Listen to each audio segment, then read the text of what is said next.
Episode 6 की शुरुआत में हमने देखा कि कुछ पाइक्स मॉस्पेल्को में स्पाइस की स्मगलिंग कर रहे थे कि तभी उन्हें कॉब वेंथ एके मार्शल ने रोक लिया। मार्शल ने चेतावनी दी कि मॉस्पेल्को के आसपास वो स्पाइस की डीलिंग नहीं कर सकते। जब तक कॉब वेंथ इस टेरिटरी का मार्शल है, पाइक्स को यहाँ घुसने की इजाजत नहीं। मार्शल ने इन्हें बिना कोई होशियारी दिखाए इस इलाके से वापस जाने को कहा, बट पाइक्स ने घूमकर मार्शल पर हमला कर दिया। मार्शल ने फौरन अपने गन स्लिंगिंग स्किल्स दिखाकर 4 में से 3 पाइक्स को मार डाला और चौथे समझदार पाइक्स को सही सलामत वापस भेज दिया। वापस भेजने से पहले मार्शल ने पाइक्स का माल यानी स्पाइस से भरी संदूक अपने पास रख ली और इसे वार्निंग दी कि जाकर अपने बॉसेस को बताना कि आगे से वो मॉस्पेल्को में स्मगलिंग नहीं करेंगे, वरना इस संदूक की तरह मार्शल उनकी फ्यूचर में आने वाली सारी स्पाइस भी हड़प लेगा। पाइक के जाने के बाद मार्शल ने संदूक खोलकर स्पाइस को मिट्टी में फेंक दिया। यानी मार्शल को ना ही पाइक्स के क्रेडिट्स चाहिए थे और ना ही उनकी स्पाइस। दूसरी तरफ मैंडो ग्रोगू को ढूंढता हुआ इस हैबिटेबल प्लैनेट पर चला आया। अंदर आते ही R2-D2 ने मैंडो को सिग्नल भेजकर लैंडिंग की जगह बताई। शिप से बाहर आते ही मैंडो ने R2 से लूक स्काईवॉकर का पता पूछा। यह सुनते ही R2 मैंडो को अपने पीछे पीछे इस जंगल में ले आया, जहां कुछ एंड्रॉइड्स कंस्ट्रक्शन का काम कर रहे थे। देख के लग रहा है कि ये लूक स्काईवॉकर का प्रोटोटाइप जेडाई टेंपल होगा। मैंडो ये सब देखकर काफी कंफ्यूज था। R2 ने एंड्रॉइड्स को बोलकर मैंडो के लिए बेंच बनाया और बिना कोई जवाब दिए हाइबरनेशन में चला गया। मैंडो समझ गया कि शायद ग्रोगू से मिलने उसे इस बेंच पर बैठकर इंतजार करना होगा। जंगल के अंदर ग्रोगू लूक स्काईवॉकर के साथ मेडिटेशन में बैठा हुआ था। तो भाई ऐसे एकदम कैजुअली छठे एपिसोड में लूक स्काईवॉकर को री इंट्रोड्यूस कर दिया। कमाल है, कमजोर दिल वाले die hard Star Wars fans का जरा तो ख्याल रखते। अचानक से इतना बड़ा शौक, वो भी मैंडो के लास्ट सीजन से 10 गुना बेटर CGI के साथ। एनीवेज, जब लूक डीप मेडिटेशन में ध्यान लगाए बैठा था, तब ग्रोगू ने मौका देखकर पास खड़े मेंढक को खाने की कोशिश की। मेडिटेशन से बाहर आते ही लूक ने इसे रोक लिया और उस मेंढक को वापस तालाब में भेज दिया। ग्रोगू ने फोर्स की मदद से एक मेंढक को उड़ाया था। लूक ने ग्रोगू को डेमो देकर बताया कि अगर इसने सच्चे दिल से जेडाई ट्रेनिंग पूरी की तो एक दिन ग्रोगू भी बड़ी आसानी से ढेर सारे मेंढक उठा लेगा। यहाँ लूक ग्रोगू को उसी के अंदाज में सबक सिखाने की कोशिश कर रहा था और ग्रोगू का रिएक्शन देखकर साफ साबित हो गया कि इसकी टेक्निक काम कर रही है। मेडिटेशन से वापस जाते वक्त लूक ने ग्रोगू को बताया कि वो उसे योदा की याद दिलाता है। कर्ड काठी में योदा भी ग्रोगू की तरह ही छोटा सा था, बट उसका दिल काफी बड़ा था और फोर्स के साथ उसका कनेक्शन बहुत ही ज्यादा स्ट्रॉन्ग था। लूक ने ग्रोगू से पूछा कि क्या उसके घर भी कोई योदा जैसा घुमा फिरा कर बात करने वाला था। अनफॉर्चुनेटली ग्रोगू को उसके पास्ट के बारे में कुछ भी याद नहीं। किसी ने ग्रोगू के सारे मेमोरीज मिटा दिए। फिर ग्रोगू से परमिशन लेकर लूक ने उसके सर पर हाथ रखा और फोर्स की मदद से ग्रोगू की मेमोरीज रिकवर करने लगा। फ्लैशबैक मेमोरीज में ग्रोगू ने देखा कि कुछ जेडाइज 5 फर्स्ट लीजन से ग्रोगू को बचाने की कोशिश कर रहे थे। इसका मतलब यह हुआ कि ऑर्डर 66 वाले इवेंट यानी जेडाई पर्ज के दौरान ग्रोगू भी जेडाई टेंपल में मौजूद था। वेट, उसे क्लोन्स ने जिंदा क्यों छोड़ दिया और ग्रोगू को टेंपल से भगाकर उसकी मेमोरीज मिटाने में किसका हाथ था? मैन, मैंडलोरियन सीजन 3 कमाल का होने वाला है। फ्लैशबैक से बाहर आते ही लूक ने ग्रोगू को बताया कि यह गैलेक्सी खतरों से भरी पड़ी है। लूक जेडाई ट्रेनिंग की मदद से ग्रोगू को इन खतरों से लड़ना सिखा देगा। उधर मैंडो की मुलाकात अशोका से हुई। मैंडो अशोका को यहाँ पर देखकर काफी हैरान था। अशोका ने इसे बताया कि वो स्काईवॉकर फैमिली को बहुत पहले से जानती है और ग्रोगू ने खुद स्काईवॉकर का अपना मास्टर चुना था। इसीलिए अशोका ने उस दिन ग्रोगू को ट्रेन करने से मना कर दिया, क्योंकि वो चॉइस ग्रोगू की थी, अशोका की नहीं। अशोका समझ गई कि ग्रोगू के साथ वाली लंबी बॉन्डिंग ही मैंडो को यहाँ तक खींच कर लाई थी। इसीलिए R2 मैंडो को सीधा लूक के पास ले जाने की बजाय अशोका से मिलवाने ले आया। साला ड्रॉइड्स को भी जेडाई ट्रेनिंग के कट्टर रूल्स अच्छे से पता हैं। No emotional connection. अशोका ने यहाँ ये भी कंफर्म कर दिया कि लूक इधर जेडाई ट्रेनिंग स्कूल बना रहा था और ग्रोगू लूक स्काईवॉकर का पहला स्टूडेंट होगा। मैंडो को इस सब में कोई इंटरेस्ट नहीं था। उसे तो जल्द से जल्द ग्रोगू से मिलकर उसका नया आर्मर देना था। अशोका मैंडो को अपने साथ ग्रोगू के ट्रेनिंग स्पॉट ले गई। दोनों दूर से ग्रोगू की ट्रेनिंग देख रहे थे। तभी अशोका ने मैंडो को सलाह दी कि ग्रोगू अब मैंडलोरियन फाउंडलिंग नहीं रहा, वो अब एक जेडाई मास्टर का पैडवान बन गया है। ग्रोगू को अपनी ट्रेनिंग पूरी करने सारे पुराने रिश्ते भुलाने होंगे। अगर ग्रोगू ने मैंडो को अब देख लिया तो लूक की सारी मेहनत पानी में मिल जाएगी। और जहां तक बात रही ग्रोगू की सुरक्षा की, वेल, लूक स्काईवॉकर के साथ से ज्यादा सुरक्षित जगह पूरी गैलेक्सी में कहीं नहीं थी।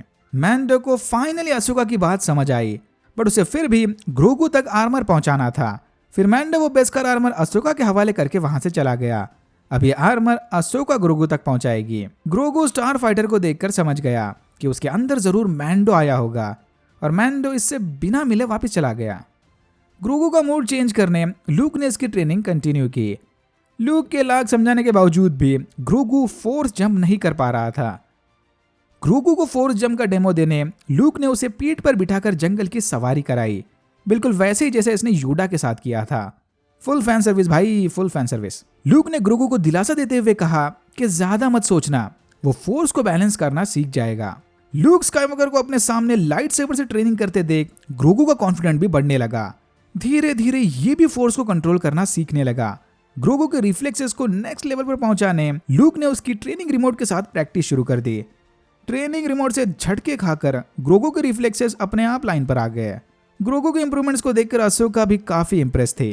ट्रेनिंग रिमोट के साथ थोड़ा खेलने के बाद ग्रोगू ने उसे फोर्स से पिचका दिया। लूक और अशोका से तारीफ सुनकर ग्रोगू काफी खुश था। अशोका लूक की ट्रेनिंग स्किल्स देखकर बहुत इंप्रेस थी, बट लूक ने इसे बताया कि ग्रोगू के प्रोग्रेस के पीछे लूक का कोई हाथ नहीं। देख के लग रहा था कि ग्रोगू अपने पुराने मेमोरीज को याद करके खुद ही इंप्रूव हो रहा है। यह सुनते ही अशोका ने मुस्कुराते हुए कहा कि कभी कभी स्टूडेंट मास्टर को गाइड करता है। लूक के पूछने पर अशोका ने इसे बताया कि मैंडो ग्रोगू के लिए बेस्कार आर्मर लेकर आया है। मैंडो और ग्रोगू के बीच का ये बॉन्ड इनकी ट्रेनिंग में बड़ी प्रॉब्लम बन सकता है। लूक भी अभी तक पूरी तरह से श्योर नहीं था कि ग्रोगू किसकी साइड चूज करेगा। ग्रोगू जेडाई बनने के लिए पूरी तरह से कमिटेड भी है कि नहीं, लूक की तो अभी तक कुछ समझ नहीं आ रहा। अशोका ने इसे एडवाइस दी कि इस मामले में लूक को अपने दिल की सुननी चाहिए। ग्रोगू के बारे में लूक के इंस्टिंक्ट्स क्या कहते हैं। इतना बोलकर अशोका वहां से चली गई। जाने से पहले अशोका ने हिंट्स दिए कि शायद फ्यूचर में ये लूक स्काईवॉकर से फिर से एक बार मिलेगी। मैंडो यहां से निकलकर बोबा से मिलने टैटूइन चला गया। अंदर बोबा, फेनेक, क्रिम्सन और वेस्पा रेंजर्स पाइक से लड़ने की प्लानिंग कर रहे थे। फेनेक को पूरा यकीन था कि पाइक्स कुछ बड़ा प्लान कर रहे हैं, इसीलिए मेयर साहब मोसेस्पा छोड़कर भाग गए।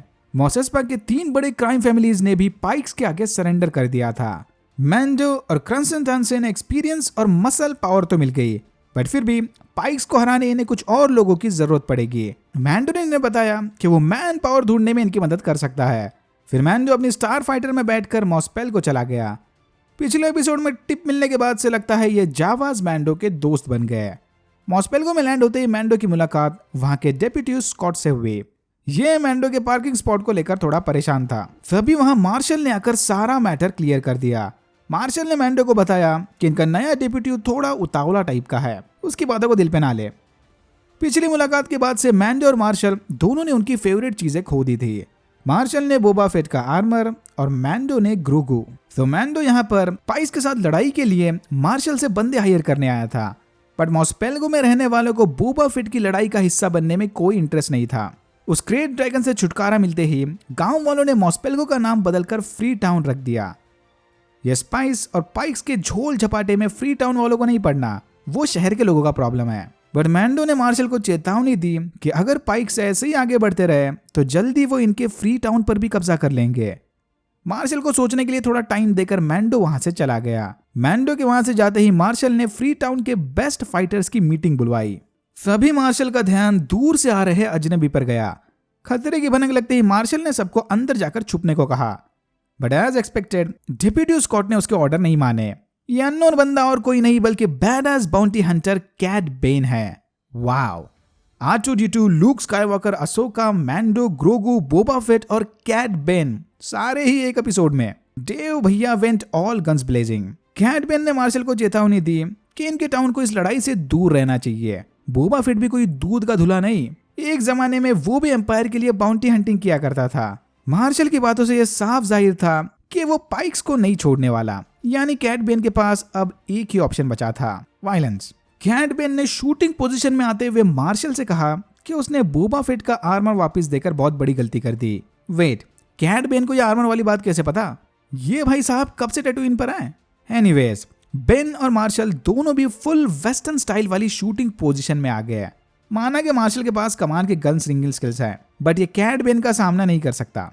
कैट बेन ने फुल फुर्ती दिखाकर मार्शल को शूट किया और ब्लास्टर से डेप्यूटी की धज्जियां उड़ा दी। देख के लग रहा है कि मार्शल इस हमले से बच जाएगा, but deputy Scott is gone for good.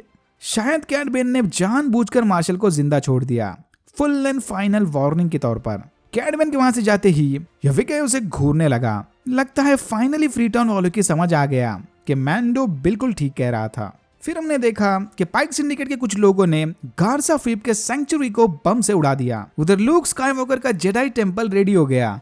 Look ने ग्रोगू को बताया कि मैंडो उसके लिए ये बेस्कार आर्मर छोड़कर गया है। ग्रोगू ये क्यूट सा आर्मर देखकर काफी खुश था, पर तभी लूक ने ग्रोगू के सामने दो ऑप्शंस रखे। या तो ग्रोगू मैंडो के आर्मर को स्वीकार कर डिंजारिन के साथ चला जाए, या फिर ग्रैंड मास्टर योडा की लाइट सेबर एक्सेप्ट करके अपनी जेडाई ट्रेनिंग पूरी करे। तो ग्रैंड मास्टर योडा की लाइट सेबर वर्सेस डिंजारिन का दिया बेस्कार आर्मर, मैंडलोरियन वे वर्सेस जेडाई ऑर्डर। ग्रोगू को कोई एक ही ऑप्शन सिलेक्ट करना होगा।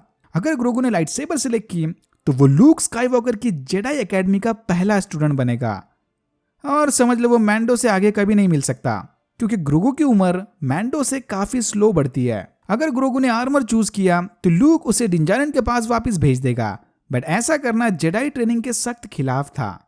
ग्रोगू कंफ्यूज बैठा अपने चॉइस के बारे में सोच रहा था।